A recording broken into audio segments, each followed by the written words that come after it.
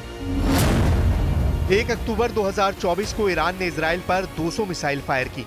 26 अक्टूबर 2024 को इजराइल ने ईरान पर जवाबी अटैक किया। अब सवाल है कि ईरान काउंटर अटैक अक्टूबर में ही करेगा या नवंबर तक इंतजार करेगा।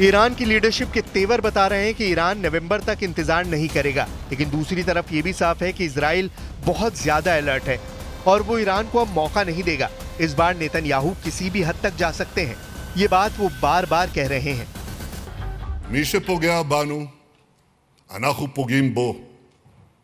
זהו העיקרון שהנחה אותנו עד היום, וזה העיקרון שינחה אותנו גם בהמשך הדרך. התקיפה באיראן הייתה מדויקת ועוצמתית, והשיגה את כל מטרותיה. नेतन्याहू की धमकी में खतरा साफ नजर आ रहा है। नेतन्याहू को अपने वायुसेना पर भरोसा है। वो जानते हैं कि इस्राएल के फाइटर जेट और उनके स्पेशल मिसाइल ईरान को हर तरफ से कवर करते हैं, लेकिन सवाल है कि क्या ईरान खामोश बैठेगा? ईरान के सुप्रीम लीडर अली खामेनेई भी वार्निंग दे चुके हैं कि इजराइल की दूसरी गलती उसका आखिरी ब्लंडर होगा। ईरान पर हमले के लिए इजराइल की एयरफोर्स और खुफिया एजेंसी मोसाद पूरी तरह एक्टिव है, यानी ईरान ने हमला किया तो अगली बार ईरान को मिट्टी में मिला दिया जाएगा। नेतन्याहू ये वार्निंग बार बार दे रहे हैं। पहला सवाल है कि ईरान तीसरा हमला कब करेगा, ये हमला दिन में होगा या फिर रात में किया जाएगा। दूसरा सवाल है कि ईरान इजराइल पर कहां हमला करेगा। तीसरा सवाल है कि ईरान के टारगेट पर कौन कौन है। इसमें कोई शक नहीं कि इजराइल की सेना इस वक्त कई फ्रंट पर लड़ रही है, उसकी एयरफोर्स पर भी दबाव बहुत ज्यादा है, लेकिन 26 अक्टूबर के अटैक के बाद इजराइल ने अपने टारगेट्स पर और ईरान के एयर डिफेंस पर और ज्यादा रिसर्च कर ली है। इजराइल के टारगेट पर ईरान के बहुत ही खास ठिकाने हैं। इसमें ईरान के परमाणु रिएक्टर सबसे पहले नंबर पर है, क्योंकि उसे खतरा है कि ईरान एटम बम बनाने वाला है। दूसरे नंबर पर हैं ईरान के तेल ठिकाने यानी रिफाइनरी, तेल डिपो, जो ईरान को बहुत बड़ा नुकसान पहुंचाने वाला हमला होगा। तीसरे नंबर पर हैं ईरान के सीक्रेट अड्डे यानी सैन्य अड्डे, रेवोल्यूशनरी गार्ड्स के बेस, उनके एयरबेस।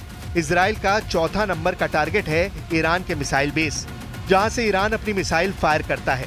लेकिन ये टारगेट आसान नहीं, क्योंकि ईरान का मिसाइल लॉन्चिंग नेटवर्क सब कुछ अंडरग्राउंड है। पांचवें नंबर पर बहुत ही खास टारगेट यानी ईरान का नेतृत्व। इजराइल ने जिस तरह हिजबुल्लाह के चीफ हसन नसरल्लाह को मारा है, इजराइल कोशिश कर सकता है कि ऐसा ही हमला वो ईरान की लीडरशिप के खिलाफ करे।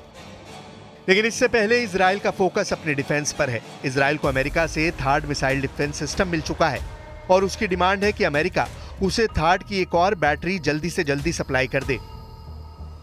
यही वजह है कि इजराइल के कई शहरों में इस वक्त हमले वाली घड़ी की टिक-टिक गूंज रही है। तेल अवीव से लेकर हाइफा और नेवतिम से लेकर एश्केलॉन और अशदोद तक एक एक शहर और मिलिट्री अड्डे अलर्ट पर हैं। इजराइल के कम से कम 25 शहरों में डिफेंस का जर्रा जर्रा हरकत में आ चुका है, क्योंकि ईरान वो टाइम बम लेकर तैयार है जिसके टारगेट पर पूरा इजराइल है। क्या ईरान इस बार भी बैलिस्टिक मिसाइल से अटैक करेगा या फिर वो ड्रोन या फिर कोई और नया हथियार या जरिया तलाशेगा, जिसके बारे में नेतन्याहू ने सोचा भी नहीं होगा। ईरान वार्निंग दे चुका है और अब खामेनेई के जनरल इस पर आखिरी फैसला करने के लिए तैयार है। इसलिए इस वक्त इजराइल के लिए ये डिकोड करना सबसे बड़ा चैलेंज बन चुका है कि ईरान तीसरे अटैक में क्या रणनीति अपनाएगा।